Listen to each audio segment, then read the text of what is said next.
Hello. Um, so in the last two videos we talked about interpolate hair curves and the twist hair curves, or clump hair curves, where we put in some twist functionality. Now is about the create guide index map. So what does the create guide index map actually do? Nothing. No, not really. So when you create hair, interpolate hair, and you clump the hair, let's get rid of the twist.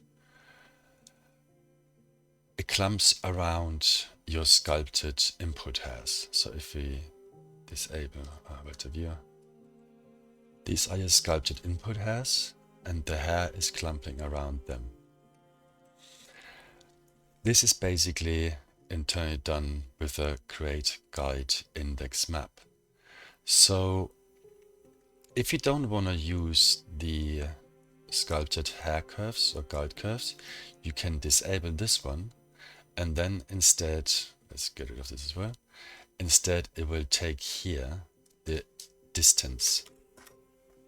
So it will look at hairs here from the interpolated one, and whatever is within a distance of 0.1 is going to be a clump. And this guide mask is just to randomly remove some of these guides, so it's less uniform, as you can see here. But there's no other way really to modify it. Let's say we go back and use our original curves. If you want to put some fine noise on curves at this point, it's fine, but later on it won't work. For example, here where I have my clumps, and let me mute this one.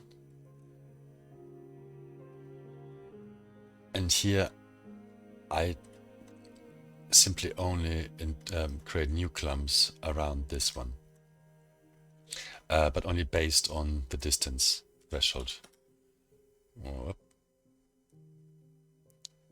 So, but I have no way of modifying the underlying guides right now, because it just takes existing hair from where we are here, deletes a bunch of it based on the distance, and then uses the remaining ones as the new guides, but the shape is staying the same. And we want to be able to adjust the shape of the guides. For example, here we delete some hair, we do some modifications on it, and I want this to be my new guides. So if I look at this now and plug the index in there as well, you can see the new clumps, they're being generated around these guides, where I have control over modifying them. I hope this makes somewhat sense. Anyways, let's get started. So this is now the new version already. Let's create a fresh one. Hair, guides, and create guide map index. So what does the guide map index do? How does it work? So let me say it right now, it takes all your hair. Oh, I have nothing put in. Let's plug this here. It takes all your hair, then either based on your distance threshold, it removes some and marks specific ones as guides, or it even has a guide input, which is strange because it doesn't really do anything apart from marking hair.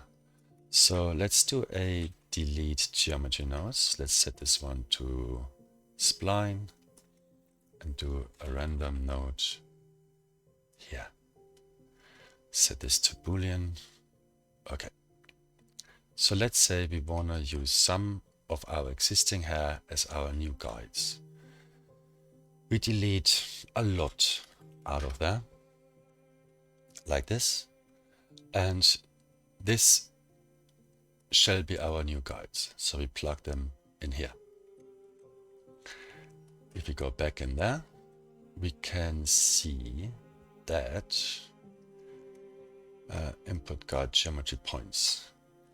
These are the points which come from our guides, basically the roots which come from our guides. Then down the line, it just checks which of the existing hair is on this point, then keep this one, delete everything else, and this is the new guide. So, for example here, these are our guide curves, and these are our interpolated curves. So, if we go out though, and let's copy this from here, we adjust our guide curves like this. We put some noise on them. Let's make it stronger.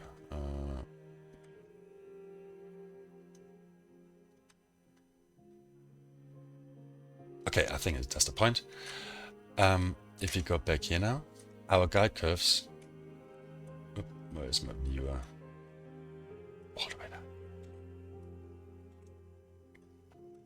Our guide curves don't have these modifications on them because it doesn't take these curves. It just looks, are these curves on top of some of those? If so, still take those hair, but just the ones which are in the same position as these ones. And these gonna be our new guides. Okay, again, it's a bit difficult to explain really. If we jump back in there now, what we can do is we just replace the hair which is in the same position as our modified guide curves with our new guide curves. So in order to do that, we have to first check, are they at the same position? And we can do this by, we do a curve to point node, set this to 1, and we do another one for the guides here. So these are now our interpolated hair, or all our hair, and this is our guides. It's basically the same what's happening down there with the guides. Okay, now we need to check if what point is at the same spot as our guide point. So we do a sample nearest, we grab this one, and yep, now a sample index, put the same geometry in here, this is the index. What do you want to sample? Because we look from this one, we want to sample the nearest point from the guide. We want to sample its position.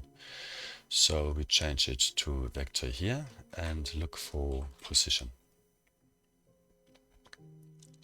Okay, so now we got the position of the closest guide point to each of these points.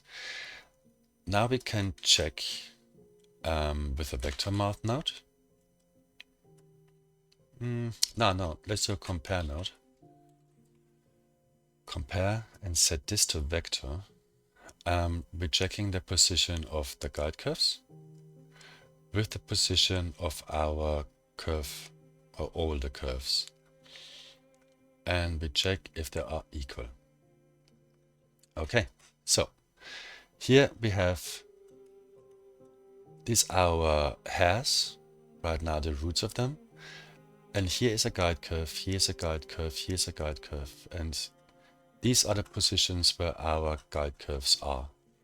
So we want to delete these specific ones out of our main hair and replace them with our new guides. So we can do a delete geometry. Delete geometry, say to spline, because we're deleting the splines then. This is our main hair, we're deleting the spline. And we need to delete it based on an index. So we sample the index sample index of these points. We grab the index. This only works because these curve points have the same index as the spline they are being created from. So this is why the index of the point is going to be the same as the index of the spline. And we want to grab this value, so we say to boolean here, and we put this over and set this to our delete geometry nodes. So, where is my viewer again? All back there. Shh. So we have here our points. It's our deleted. What's going on here? Let's increase the number of guides so it's easier to see. Let's delete this. Let's make it like this. Jump back in here. Okay, you can see now these are our main points. These are our guides. And we're deleting where the guides would be. We're deleting these points. So, but we don't want to change the amount of our main hair. So we bring back our modified guides. We have our modified, our deleted hairs. We join it with our guides. And this now is going to be our new main input hair. So now it still does the same as it did before, but the hair it's going to keep for the guides is the hair which we specified, and we modified it, for example, with a noise texture. So if we jump back out, if we look at this one, here now we have our create guide hair index. Then if we do a clump node, we have one here. And set this to 0.1 is fine, no twist for now. And this our guide index. They're clumping nicely around the guides, but we just need to reduce the guides because otherwise it's impossible to see. As you can see now, the clumps are a lot more messed up. Or you have now chances to give your clumps a bit more random appearance and to not be so perfectly right next to each other. Let's say if we remove this one here, the clumps are running perfectly right next to each other because the guide curves underneath already did so. Okay, so now we can mess up the clumps a bit or make them a bit more irregular. I mean, just a tiny bit already goes a long way, because a way like there's no parallel lines going on anymore. And yeah, that's I think actually it for this video. So if you use the create guide index node and you do a clump node after, you want to make sure you connect the guide index output of the node to the guide index input of the clump. Otherwise, by default, even if the existing one, I actually don't need to plug it in. Look at that. Because it's function here. Okay. If it's disabled, it uses the per distance. If it's enabled, it uses our guides, but still per distance as well, I believe. No, it doesn't. Per distance is here. So it can still change stuff here as well on top of it. This one probably doesn't work because yeah, it does as well. So yeah, I mean, you got a lot more to play with, or give your groom a more random appearance. I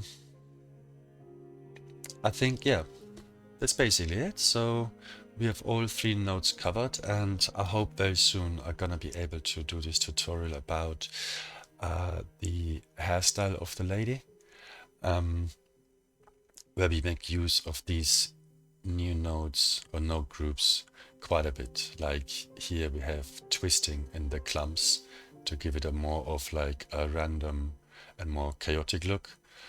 We're using parting texture for the bangs.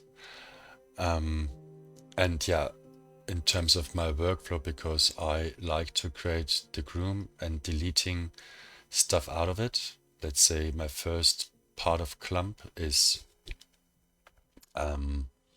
like just a few hairs left, like this. And then I would do like another, let me just change this to 0.5.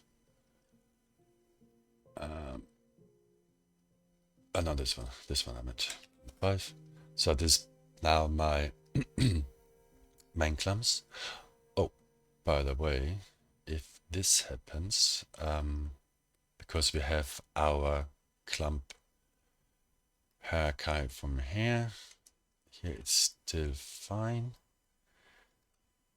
Haircuts, this is our modified guides. We got this, and we got this. Okay, because now our parting is broken, we want to bring a group guide index to our group ID. So we keep the parting intact because it started already there, and it really just travels down the line. Let's do 0.2, 5. Why is it so spiky? Because it's quite spiky here already. Okay, let's do 1.5 here. So this is our first set of clumps. Then we deleting some. As you can delete a bit less. This is our new guide curves. Do a bit of a noise on it. Create the ID for those and clump around that. So we can make this tighter. So now we got really clumps and clumps. And then from there, I would do the same. So I would again delete, but this time delete less. So I get even smaller clumps within the small clumps already, etc. Okay, now I'm gonna stop here. I hope this makes all sense, and I hope I see you soon in the tutorial for the female hairstyle groom. Have a good day. Bye bye.